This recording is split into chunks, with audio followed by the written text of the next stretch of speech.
Hey everybody, I'm Hugh Brownstone for Three Blind Men and an Elephant. I'm delighted to introduce Miguel Doncel, the CEO of Sgo, a very interesting Spanish company I met earlier this year at NAB 2017. Hey Miguel. Hello, very nice to talk to you. So what was so interesting when we met at NAB is that I'd never heard of Sgo. And it is already a crowded editing suite space. For our YouTube viewers, they're typically running Adobe Premiere Pro, they're running DaVinci, or like me, they're running Final Cut Pro. And yet here is Mistika, and it's something very different. So can you bring us up to speed? Tell us about your editing suite. What we have been doing over the last years is trying to put together in a single tool all the different disciplines that people may need in order to create great contents. So we have been working to build a tool that was putting together compositing functionalities, editing functionalities, color grading functionalities. So we are integrating in a single tool all the different aspects of the post-production workflow. And that is Mistika. Mistika is a great tool that allows the people to do all in one and avoid wasting time jumping from one system to another to try to convert media or try to convert metadata, because all is integrated in a single tool. And that is probably one of the things why Mistika is a pretty unique piece of technology, because it integrates not only editing, but all the different aspects of the post-production in a single tool. The question is, who is your target audience? Why would someone who's currently running in Adobe Premiere or Final Cut or DaVinci say, I'm going to give up every shortcut I've ever learned on these tools and cut over to Mistika? Or are you targeting a different audience? Well, from the very beginning, we have been quite successful in the very, very high end, because the kind of companies that needed this kind of technology has been pretty much companies with extremely complex workflows, where they need to integrate quite a lot of different things. And our technology provides huge flexibility for those people. So over the last several years, our main market have been the very, very high end, with companies like Park Road in New Zealand, Peter Jackson's post-production company, or Bad Robot in LA, or so we're quite successful in the high end. Over the last year, what we are trying to do is to make our technology more affordable for the more people, for the lower range of companies, which actually they have less budget, but they have pretty much the same kind of problems that the big companies, and so they struggle more to fix the problems because they do not have the resources. And what we are doing at the moment is we are splitting the product in a set of smaller brothers, all of them compatible between each other, and we are making the technology more affordable for that kind of people. So answering your question, actually, it's not about changing, it's about complementing the technology that people have, because nowadays it's not necessary to do a big investment in order to put hands in our technology. If you want to have the big system, the one that is able to do all in one, well, that is still probably pretty much for the high end, and the budgets are significant investments. But if you need to fix some of the parts of the production workflow, and you want to have access to some parts of our technology, we are starting releasing different small products to cover those needs. And I honestly think for those people using Premiere or Final Cut or any system, our small systems are a very nice way to complement in order to do new challenges, new ways of telling stories. For example, a good example of that is people interested in VR. We have released a VR-specific toolset, which is Mistika VR, which is on a pay-per-use business model, and we are charging 50 euros a month to use it, which is not a huge investment. So people doing VR, they could be very interested in using our technology to do all the stitching and all the processing, all the specifics of VR, and then maybe go back to their normal workflow. My experience and our experience is when people start doing that, at the very end, it makes a lot of sense to do everything in a single workflow because you save huge amount of time. And at that time, chances are that people will go in the direction of using our big system. But that's something that people will realize when they see the amount of time they save by integrating the workflow. So we have two different versions of Mistika. Mistika Ultima, which is your high-end system, and I guess you're calling this newly available version Mistika Insight, is that correct? Mistika Insight is a specific version that we have released for the people that want to learn our technology. Yeah, it's targeted for students or colorists or people that want to learn how to use our technology, and it is a free version. And because we need the people to learn and we need people understanding our technology, and we honestly think that the students and the new generation of people are the future of this industry. So we want to do our best to help them learning our technology. What you're asserting is that the special effects capabilities, the VR capabilities, the color grading capabilities that are used in Hollywood blockbusters are available to a much broader audience. That's a big statement. Well, yeah, I think that, I love this industry. It's amazing, the evolution and the speed in which it is progressing. And if you see the changes in the industry every single year, it's amazing how this industry is evolving every year. And I honestly think that more and more people want to do much more complex things with the images. They want to tell more different stories, they want to be innovative. So I honestly think it is quite important to put in the hands of as many people as possible technology to help them doing that. If you had, again, a DaVinci, an Adobe Premiere Pro, a Final Cut user who's not doing VR yet, what would you suggest would be an easy path into the Mistika system, a likely path to give it a try? Well, for example, for those people that want to give it a try, Mistika Insight is a very, very nice first step, because on a very simple way, you can put hands on the technology, take a look, compare with the functionalities you are currently using, and see what are the benefits of our technology. And it is free, so it doesn't have any cost, and it is probably the best first step for the people. They can try, they can check if they like what they see, and over the next year we are planning to release products for more specific tasks. For example, color grading versions, only color grading versions of the software, which will be Mistika Color, and those people, if they like Mistika, they will like and they will probably use those unbundled configurations of the software.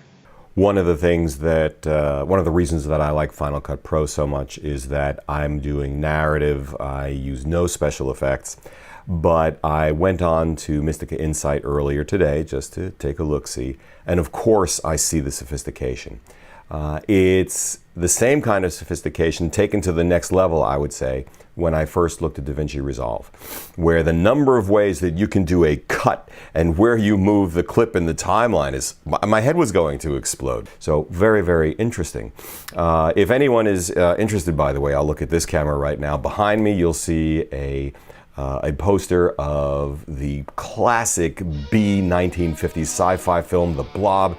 I think that would probably be a great use of Mistika. If any of you guys love this movie as much as I do and want to play with it, I would love to see a modern version of the Blob pouring out of the Colonial Theater. But very cool, very cool. So I'm always interested in the technology, but even more interested in the people. Now, you're in Spain. So how is it that someone in Spain, not in LA, has created such sophisticated software and is finding use at the top of the food chain? Tell me your story. Well, In general, when someone asks me something like that, I usually say because the weather in Spain is great, but to be honest, the weather in LA is not that bad neither. So this answer doesn't apply this time.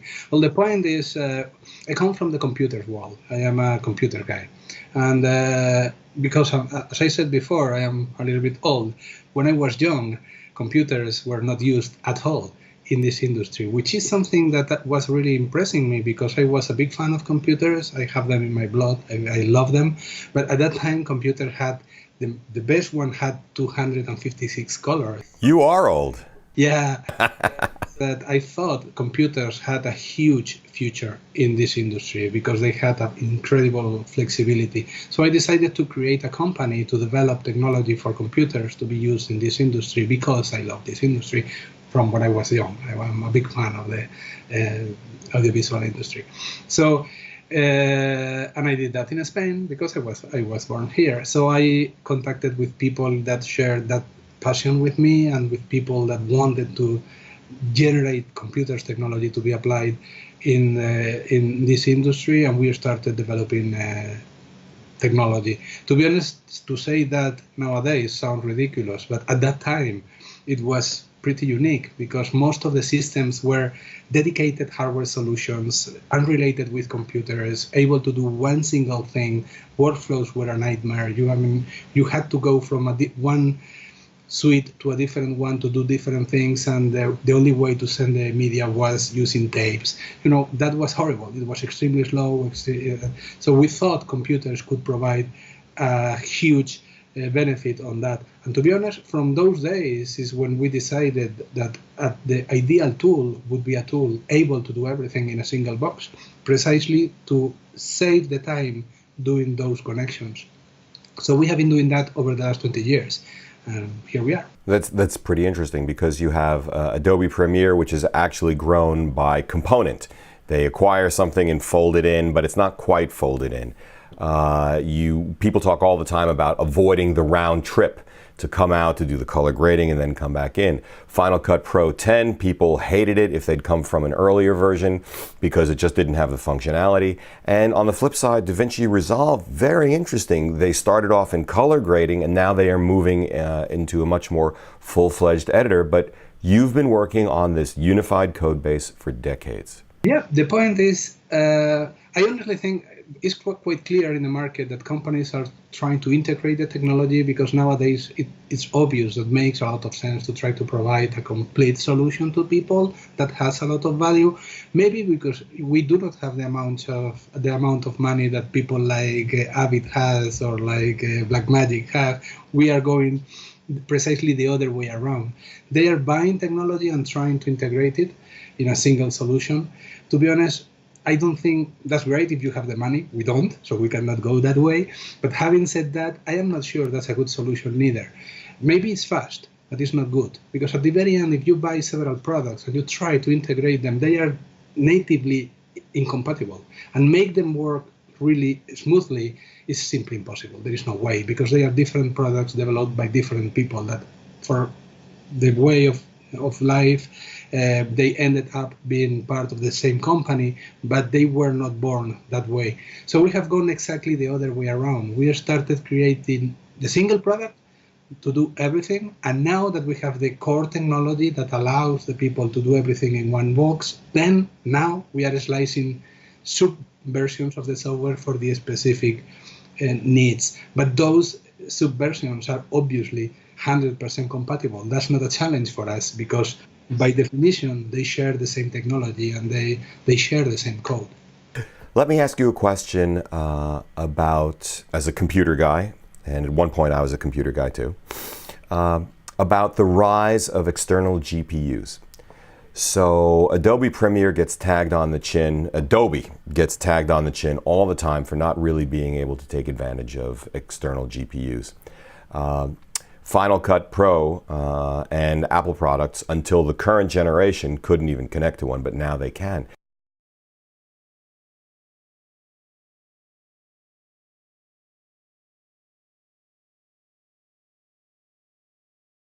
You've been working with this code base so long. How well does it take advantage of multi-cores and threaded processes that can really be amped up with an external GPU?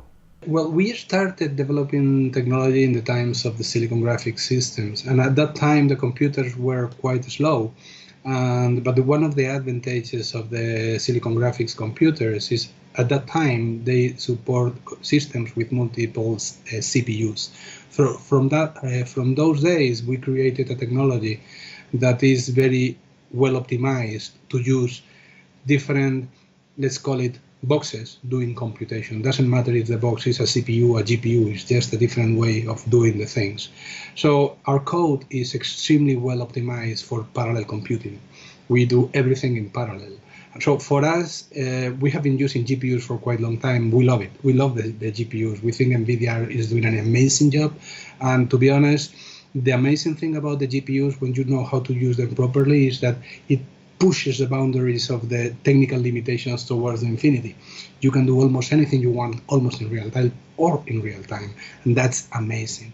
So we are big fans on the GPUs. Mistika is extremely, it's recognized as probably the fastest system in the industry, and the reason is that is because we use very, very deeply the GPUs in the system to make sure performance is. We have systems in Japan working at 8K, 60 frames per second, and compressed real time. That is impossible to be done without GPUs. Did you ever see the movie Zoolander? No, I haven't, sorry. I probably shouldn't admit this, but it's one of my favorite movies of all time. And at one point, Hansel, the male model, and Derek Zoolander, played by Ben Stiller, the other male model, decide that they're going to have a walk-off on the runway. It sounds like it's time to have a Mistika, Adobe Premiere, Final Cut Pro, DaVinci Resolve walk-off and see how they do. But 8K, 60 frames per second, holy smokes, holy smokes. So is Mistika available now for all of these different users? The components are now available on a per pay plan, or is that coming?